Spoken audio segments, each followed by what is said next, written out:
Három, deux, jeden. einmal. Balkans Calling. Voices from the region.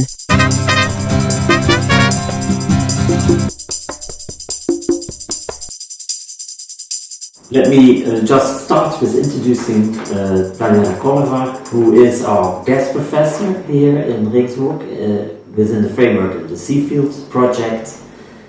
She's the first guest professor in the Seafield project, teaching around the topics of memory studies and oral history, biographical methods. These are the two courses you're teaching here for our students. We're very happy that you have accepted this invitation and basically started, this series of guest professorships that is part of the project. And let me just perhaps start with this question around the importance of oral history. Why you do this type of research and why you think it's important for let's say Southeast European studies or the study of societies in Southeastern Europe, and particularly Bulgaria, of course. First of all, thank you for inviting me here as a guest professor at the University of Regensburg. I must say now, towards the end of my stay here, towards the end of the semester, I must say that this has been a very valuable learning experience for me in all respects. I could integrate into a very vibrant academic environment, and I met some lovely students here, very motivated students who like to learn a lot and who are able to work in a creative way. And maybe I should have started with that. Students who are interested in Southeastern Europe, which is not a particularly tasty kind of research for a young person, for a researcher who is just starting their academic career. And thinking in terms of my work, my own research work, I guess you and I are some of those lucky guys who do what we like, what we love to do, or who have kind of transformed our hobbies into a profession. I must say that in my case, the interest in oral history and the interest in memory studies has been triggered by my own biographical situation. It started in the early 1990s, in the first couple of years of the democratic changes, or as my informants would have it, 3 years after the democracy burst. Mm-hmm. And with some colleagues then, we figured out one day that what those practices and circumstances that we have been brought up with, and we have been considering like givens, like something which never changes, they had disappeared. For example, queuing, the practice of queuing, of standing in line for very ordinary things, this had disappeared. Yeah. On the contrary, new circumstances had come into existence. So our first impetus was purely archivist.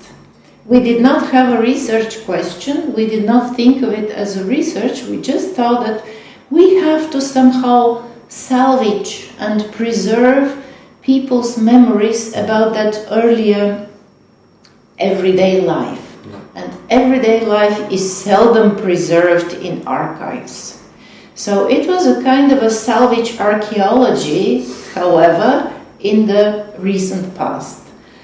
And only later I found out actually, that this has already been invented, and it was called oral history. Yeah. But you were trained as a historian or an ethnologist, or what was your training initially? I'm a renegade philosopher. My MA degree, my 5-year diploma degree from the University of St. Petersburg, at that time still University of Leningrad, was in philosophy. Okay. However, within this degree program, we had the opportunity to specialize, and my specialization was in ethics, aesthetics, and theory of culture. And somehow this interest towards culture found its continuation in my PhD studies at the University of Sofia, the Department for History and Theory of Culture. Yeah. And this is how I drifted away from philosophy and towards social anthropology and social history through this oral history exercise. But you actually learned this by doing, actually, I think. Exactly. And was there a tradition in Bulgaria that was using, let's say, oral history methods, or was this absolutely new at the time? From the perspective of history, it was absolutely new, and it was regarded with mistrust. I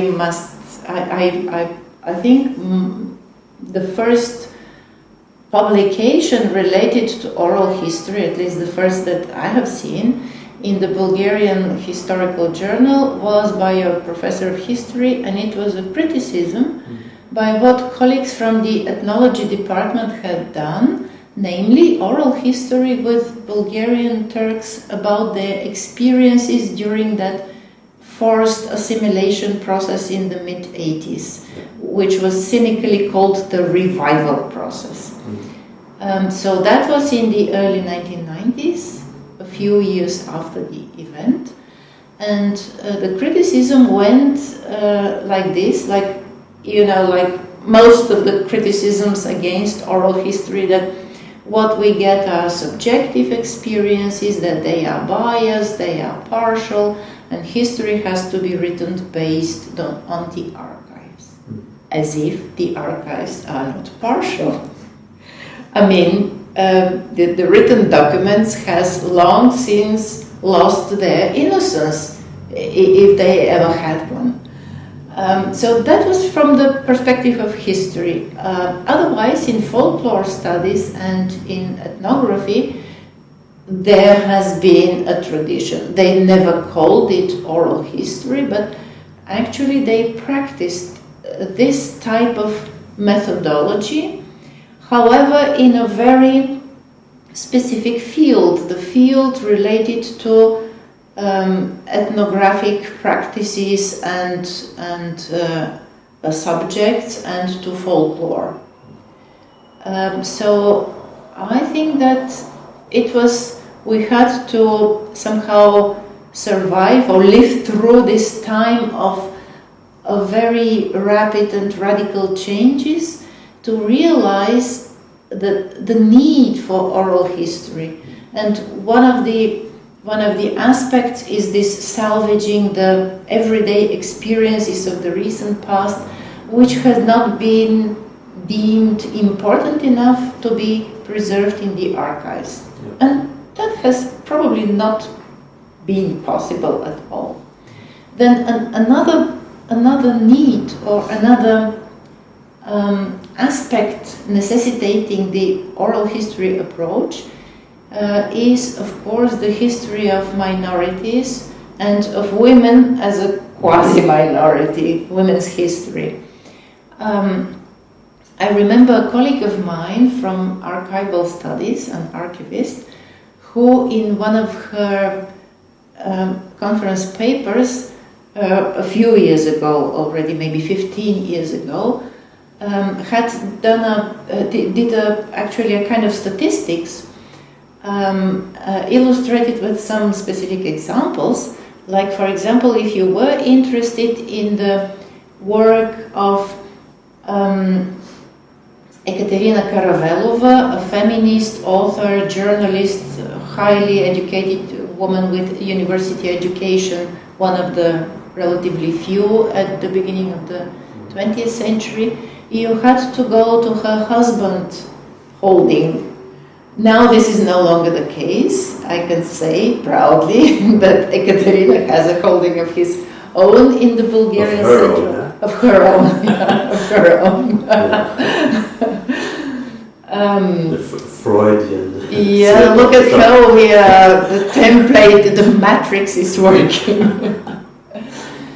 But minorities and women are generally underrepresented in traditional historical sources in the archives. So that's also one of the aspects or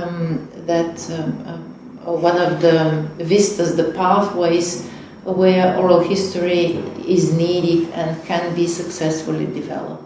Which was, of course, always one of the key aspects internationally, I think, as well. I mean, the whole oral history movement started with, looking at people that were not documented, like exactly. the working class women was from the beginning, I think, one of the key yes, especially issues, in Europe, yes, and immigrants, especially in the past few decades, and minorities. Yeah. And one maybe other aspect of oral history is not related to groups of people, but is probably related to events and events mostly, and historical events and processes, and how they are remembered and made sense of by people. Like, for example, 9/11 in the not so distant past, or some natural disasters. Some of my colleagues are working right now. Ethnologists are working on a major flood which happened a few years ago in Bulgaria, and occurrences like that. Yeah. I read somewhere that you see oral history as a form or as a genre of public history. Can you explain exactly what you sort of mean by that? What does make oral history particularly suitable? Well, it comes actually, I think, I have not invented that. I think it came from Paul Thompson, The Voice of the Past, where at the beginning there is something about the social purpose of history. That is, all the raison d'être of history, especially the history of the recent past, which borders actually social anthropology in a way. It's not only gathering knowledge, it has a kind of a broader stance. It kind of faces the society. It has history turning its face not only to the past, but no less, if not even more, to the present society. And this is about the broader kind of political relevance of oral history, like giving voice to groups and individuals who have been silenced, and in this way kind of correcting official versions. And I think in this respect oral history was not only relevant in the wake of the fall of communist regimes, but it's always relevant, like a kind of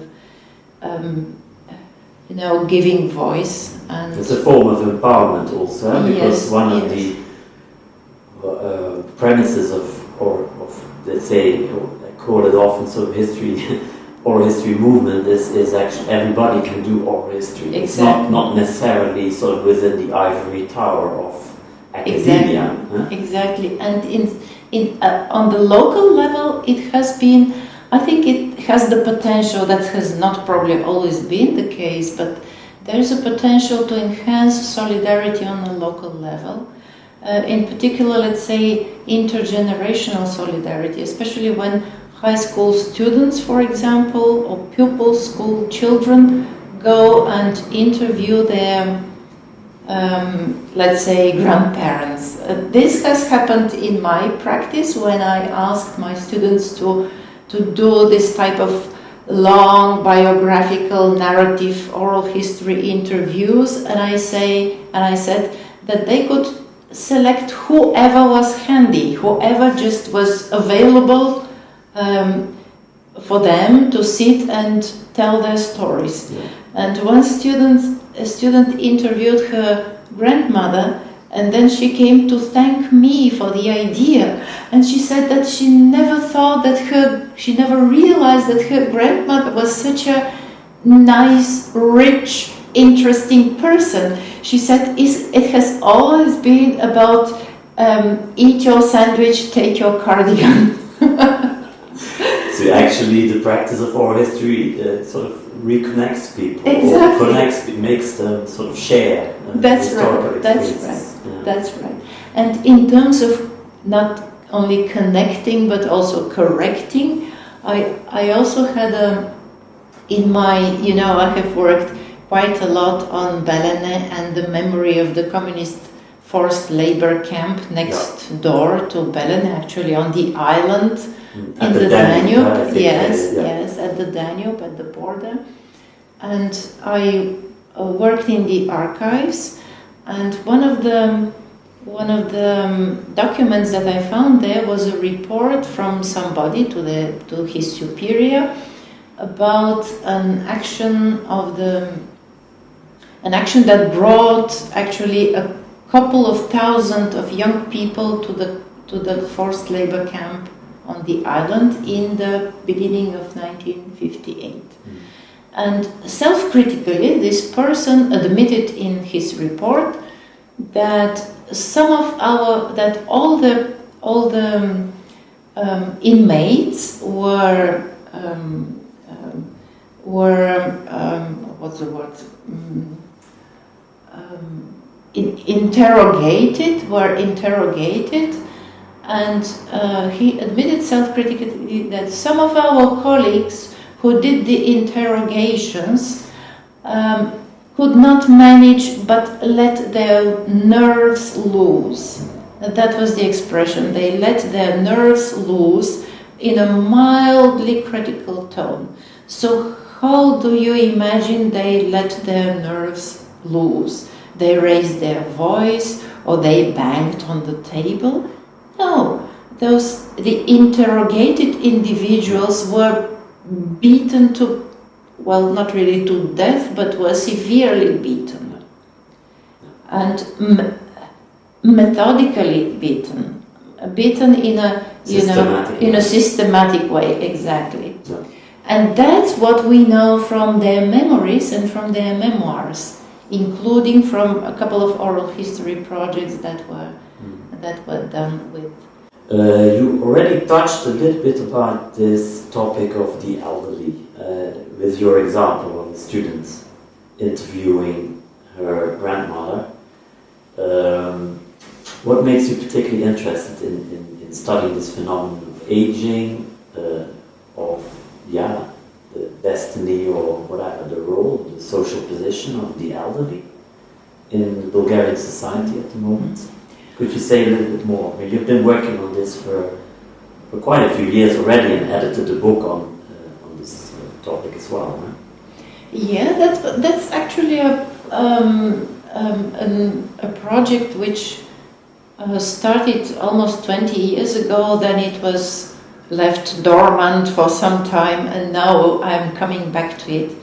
The beginning was actually my interest in normality, and normality in terms of life course. Mm-hmm. And I was one of my earlier books was about what Ulrich Beck had called the institutionally designed normality, juxtaposed with the everyday normality, or how the lived normality, how people perceived it. And that last part was based, of course, on oral history, on life story interviews, and the institutionally designed normality during socialism, I wanted to reconstruct based on laws pertaining to various phases of the life course of individuals, like laws on school education, laws on retirement, and there were many laws on retirement actually for 40 years, about 40 legal acts, mostly about the... During socialism. During socialism, yes. Mostly about raising the pensions, because in a socialist society, inflation could not exist, as it were. So each time, raising the pensions to catch up with the inflation, which was purportedly not there, it was hailed as raising the living standard of the older population. Yeah. And also a lot of those laws were about the conditions when retired people could go back to work. This productivist ethics, or the productivist ideology of the communist regime, wanted to tap into this dormant or unused labor force of the elderly.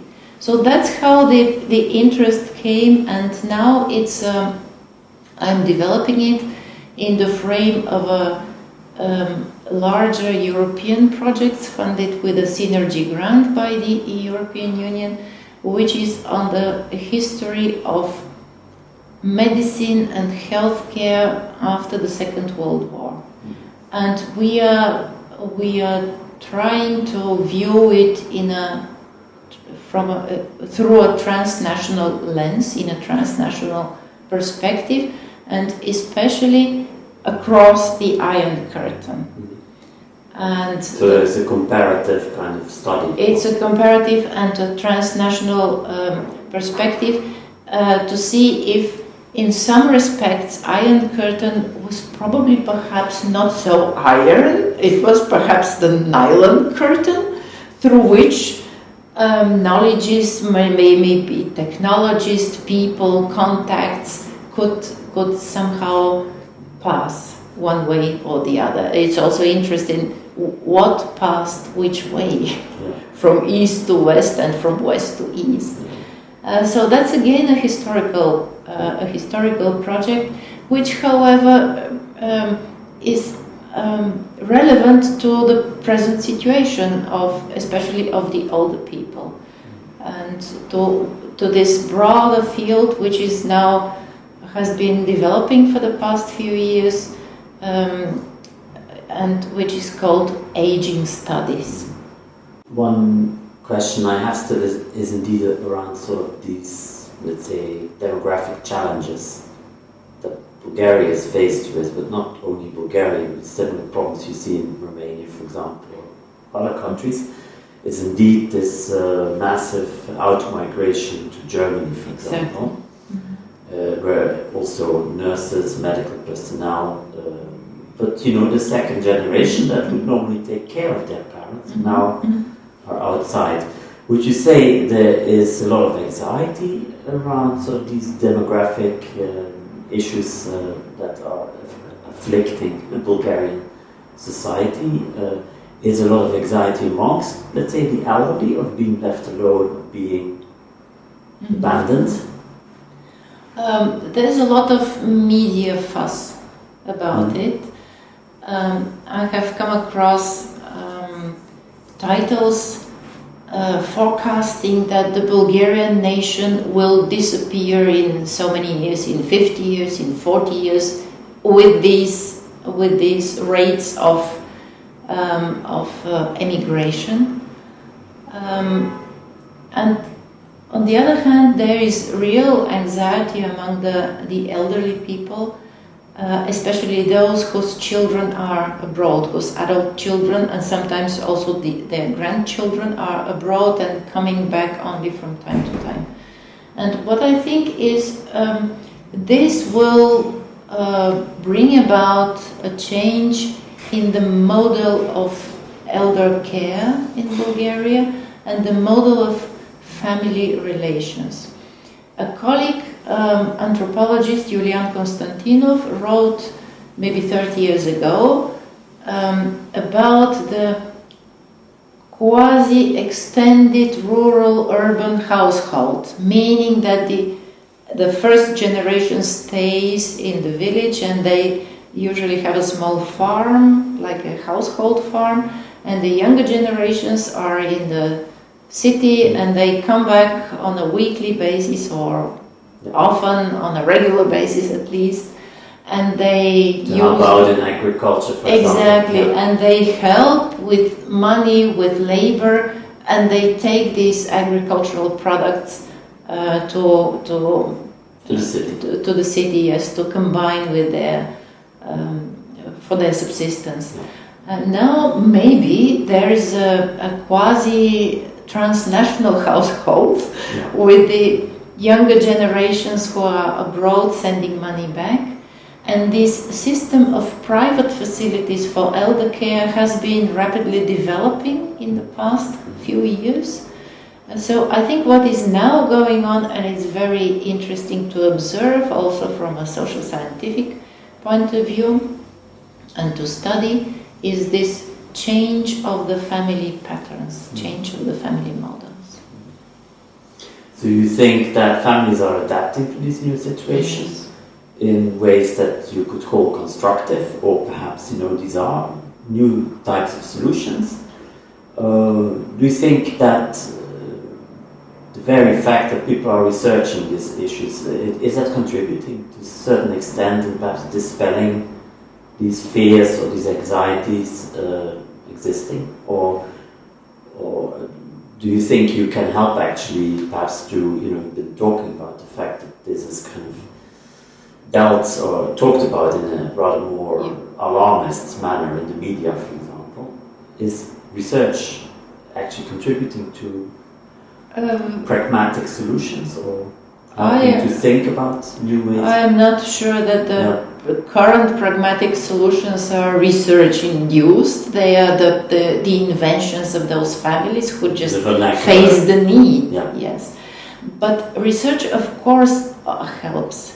It helps to understand the phenomenon.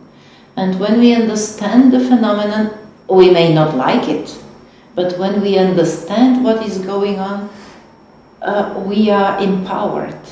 We feel in power. So I think that the knowledge, even it does not necessarily inform any kind of governmental policies, which is not happening right now. But even if it does not, then the competent talk in the media, the calm and competent and more thorough, comprehensive description and understanding of these phenomena that are going on now, that will help. First of all, it will help families and older people to understand that this is not an abnormal situation. Their personal situation is not an abnormal one. They are not alone in this situation. No. And this is the first step to finding better solutions. But nevertheless, I think it's a major upheaval in terms of so many people having left Bulgaria, or let's say Romania as well, 20-25% of the population. I don't know what the figure is for Bulgaria. What would you sort of predict in terms of the demography of a country like Bulgaria? Is Bulgaria emptying out of its young and capable and skilled population, and what does it mean for the future? Well, I think Bulgaria will not disappear as population. I think it's indeed now it is a brain drain, but one of the reasons for so many people to have left Bulgaria, especially in the 90s, was simply that they could. Before that they could not, now they could, now they can. And some of them are then coming back. Some of them who left, some of those my age and a little older than me, who left as young people, they are now coming back as retired people. And I think that these processes will continue. I mean, brain drain, but maybe more in the kind of brain circulation, drain, but also gain to some extent. The Bulgarian society will continue to age. It maybe already is and will continue to be a grey society, a greying society. And this is a social change that, to my mind, is comparable to the so-called velvet revolutions in the end of the 1980s, around 1990. Then we had democracy. Now we are having demography crisis, and a crisis. I said crisis, and a crisis does not necessarily mean a disaster. It means a stage where new solutions can be found, like the crisis of a sick organism, in medical terms. It can mean also the beginning of a healing process. I guess that may be a wishful thinking. Yeah, but it's an optimistic note, I think, on which we can end here. Yes. And thank you very much for this very interesting conversation that we had. Thank you. Thank you. If you are interested in learning more about demographic challenges faced by aging societies worldwide, we would recommend the episode Demographic Decline: The Pitfalls of Aging Societies by Global Get Down, a global affairs podcast by IRSA. Thank you for listening.